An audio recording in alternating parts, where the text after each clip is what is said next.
there's a group of, I would say, foods that are good for the kidney function. So first we need to understand. So let me give you the answer first. So fruits that have a lot of water are going to be great for the kidney function. Now, why is that?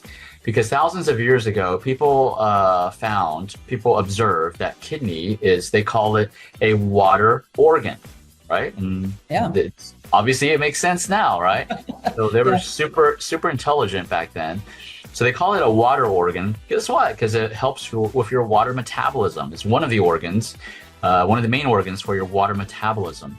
And so if it's a water organ, then guess what? When you eat foods that have a lot of water, it's going to help the kidney function.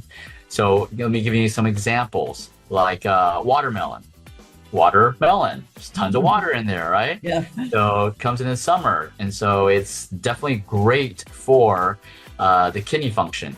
And any of the like cantaloupes, honeydews, peaches, like here in near Austin, we have a city called Fredericksburg, and it used to be really good peaches. Like when you bite down on it, the juice just drips down your arm. And so those types of fruits are especially great to restore kidney function.